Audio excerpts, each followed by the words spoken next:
Hello and good morning, my dear student. My name is Mukesh Vishwakarma. I welcome you on this online learning platform. आज हम आपको article writing के बारे में बताएंगे। तो आर्टिकल राइटिंग क्या होती है? आर्टिकल राइटिंग एक तरह से लेखन की एक कला है जिसमें हम ज़्यादा से ज़्यादा संख्या में ऑडियंस को इन्फ्लुएंस करने की कोशिश करते हैं अपने लेख के ज़रिए, अपने राइटिंग कौशल के ज़रिए।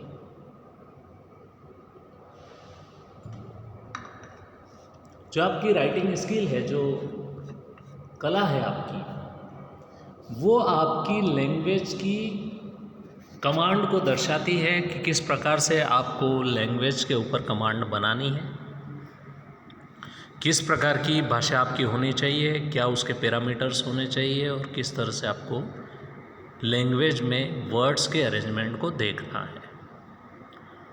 तो यहाँ पर हम पर्टिकुलर राइटिंग स्किल में सिर्फ आर्टिकल राइटिंग की आज बात करेंगे इस वीडियो में। Title of the article writing, ऊपर ही ऊपर अगर आप किसी आर्टिकल को लिख रहे हैं तो आपको सबसे पहले ऊपर ही ऊपर उसका टाइटल डिस्कस करना है। जैसे कि आर्टिकल राइटिंग का टॉपिक आपका सपोज है सेव वाटर, तो उसका टॉपिक वहाँ पर आपको टाइटल की जगह डिस्कस करना है। तो title of article, this is the first step. Writer's name to the right hand side, तो राइट हैंड साइड पे आपको सपोज़ आपका नाम अनिकेत है तो यहाँ पर आप लिखेंगे Aniket, written by Aniket. Writer कौन है? अनिकेत। तो बाय करके लिखना है आपको। Save water, B capital Y, by Aniket. पूरा नाम लिखना है। जैसे अनिकेत शर्मा है तो अनिकेत शर्मा लिखना है। फिर उसके बाद में बॉडी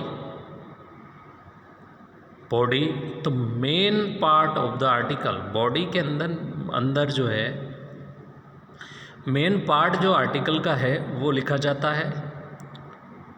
पहला पॉइंट इसमें इंट्रोडक्टिव पैराग्राफ और descriptive paragraph. There are 2 paragraphs, introductory paragraph और डिस्क्रिप्टिव पैराग्राफ। एक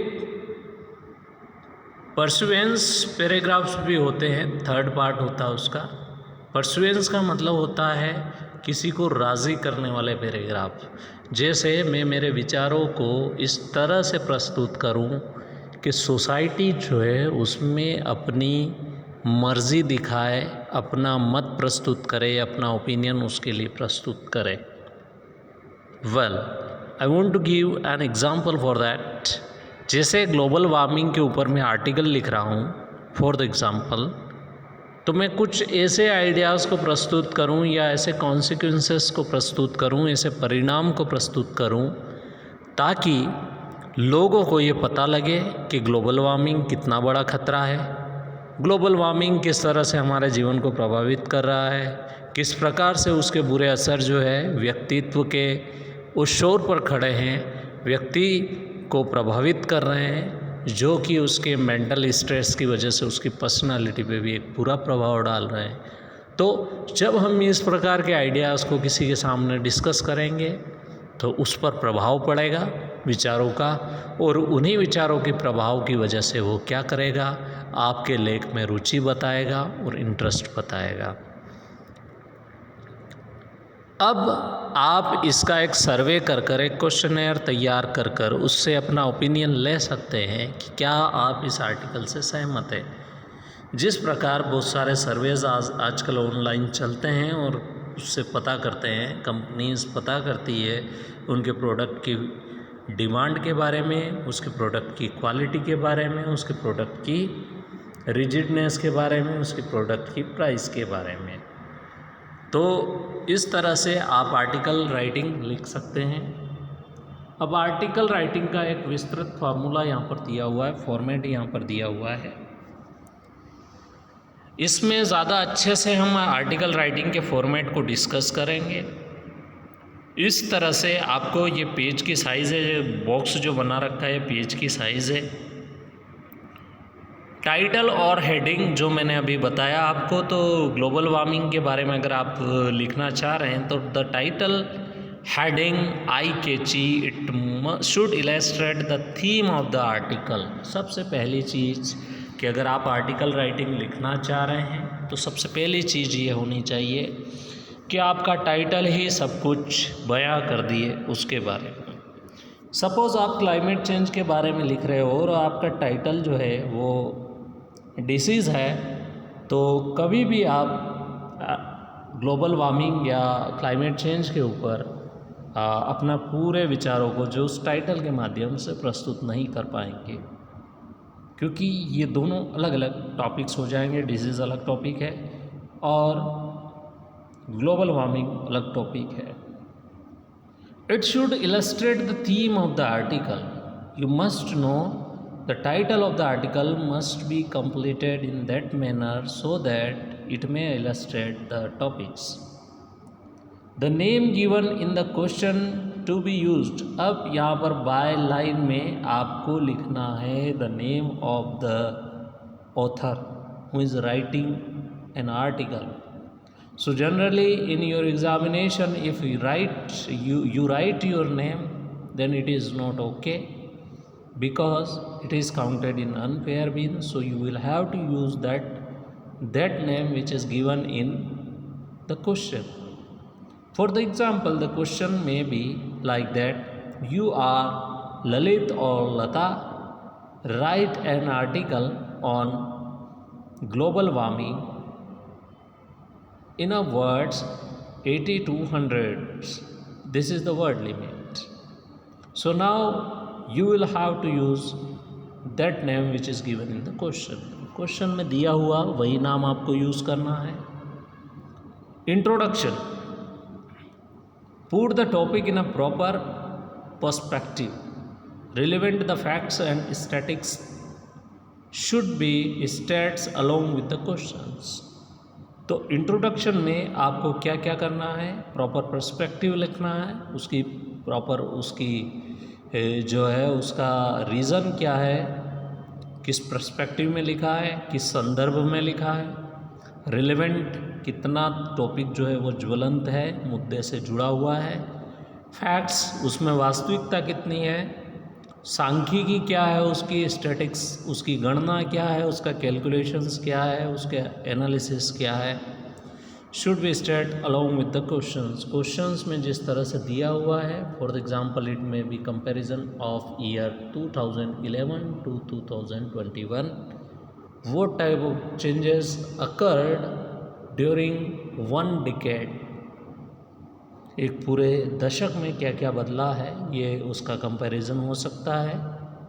तो दोनों डेटास जो है, प्रीवियस डेटा और करंट डेटा को इस प्रकार से एनालिसिस करना कि वो परफेक्ट टॉपिक बन सके। उसमें कोटेशन होना चाहिए, कोट किया हुआ होना चाहिए, डिस्क्राइब्ड किया हुआ होना चाहिए। उसके बाद में various aspects of the topic including merits and demerit, causes, reasons, effects, result, positive, negative points, it must be discussed in a very proper and well framed manner. Summing up में it should include your opinion. What is your opinion? If you are writing down one paragraph, one article, so what is your opinion? आपका opinion क्या है, आपकी recommendations क्या है, आप क्या क्या सजेशंस देना चाहते हैं, या कौन कौन से कदम ऐसे उठाए जा सकते हैं जिससे ग्लोबल वार्मिंग को रोका जाए, या फिर किस प्रकार से जो है वो क्लाइमेट चेंज को रोका जाए। जो भी आपका टॉपिक है उसके बारे में आपको अपने विचारों को अभिव्यक्त करना है, प्रस्तुति देनी है। An article writing must be concluded with the hope, warning, making an appeal or the call for any action. What type of the steps must be taken? You may give some warnings. For the melting glacier is a warning or a threat for the human life. It is very dangerous for the human civilization. तो आपको appeal करनी है global warming ना बढ़े, climate change के ऊपर आपको focus करना है। आप इस तरह की अपील कर सकते हैं, किस प्रकार से जंगल को रोका जा सकता है कटने से, या पेड़ों की संख्या बढ़ाकर हम ग्लोबल वार्मिंग को मैनेज कर सकते हैं। आपका टॉपिक सेव वाटर हो सकता है आर्टिकल राइटिंग के बारे में। There are may be thousands of the topics which you can cover for writing down any paragraph. So for enhancing your writing skill, these activities are very important. So go through with all these activities for improving your format. And this is newspaper article format. How you can use newspapers as a weapon for writing the format. The newspaper article contains the 5 parts. First, headline. This is short. Attention, there may be a headline. Getting the statement about the event. Byline. This tells who wrote the article. Lead paragraph. Lead paragraph is the first paragraph, that is the leading, which is containing all these questions: whom, what, क्या हुआ, कब हुआ, कैसे हुआ, क्यों हुआ और किस तरह से हुआ। इन प्रश्नों के जवाब उसमें होते हैं, जैसे कौन चीफ मिनिस्टर आ रहे हैं, क्या करने आ रहे हैं, इनॉग्रेशन करने के लिए आ रहे हैं, कब आ रहे हैं, आज आ रहे हैं, कहाँ आ रहे हैं, आपकी सिटी में आ रहे हैं, उसका नाम, क्यों आ रहे हैं, उसका कारण ये है पब्लिसिटी के लिए, और हाउ, कैसे आ रहे हैं। तो इन घटनाओं का विस्तृत वर्णन या किस प्रकार से उन्होंने प्रोग्राम को आयोजित किया। Writer must find the answer of these questions and write theme into the opening sentences and article. After the lead paragraph has been written, the writer must decide what other facts और detail the reader might want to know. The writer must make sure that he or she has enough information to answer any important questions reading might have. After the reading headlines of the lead paragraphs, the section can also include the direct quotes from the witnesses and the bystanders. Explanation में किस तरह से उसे explain किया गया आप उसमें coat कर सकते हैं। Additional information, the information which is related to the article, it may be enhanced to improve your capacity, calibre. This information is the list information. Thus if the news article is too long, the space is needed to fill it. It can be shortened without rewriting any other part. The part can include the information about the similar event. Similar event का मतलब होता है उसी से जुड़ा हुआ कोई event, उसको भी प्रस्तुति के माध्यम से दे सकते हैं ताकि आपका आर्टिकल जो है वो और भी ज़्यादा अच्छा बन सके। तो डियर स्टूडेंट, आपकी reading skill, writing skill, listening skill और स्पीकिंग स्किल, इन स्किल्स पर आपको ज़्यादा फोकस करना है ताकि आपकी लैंग्वेज जो है वो बहुत अच्छी बन पाए, आप अपने लैंग्वेज का 100% उपयोग कर पाएँ। आप अपने लैंग्वेज को ज़्यादा इफ़ेक्टिव बनाएंगे तो आपकी राइटिंग स्किल ज़्यादा अच्छी बन पाएगी, और अगर राइटिंग स्किल ज़्यादा अच्छी बन पाएगी तो आप उसे और भी ज़्यादा अच्छे तरीके से प्रस्तुत कर पाएंगे। तो ये यहाँ पर जो है वो मैंने आर्टिकल राइटिंग को डिस्कस किया ताकि आप उसे और ज़्यादा बेटर तरीके से कर पाएँ। तो डियर स्टूडेंट, आज के लिए इतना ही। Thank you so much for joining me. और कुछ प्रॉब्लम आए कमेंट बॉक्स में लिखिए। हंसते रहिए, सीखते रहिए, सिखाते रहिए। Thank you so much.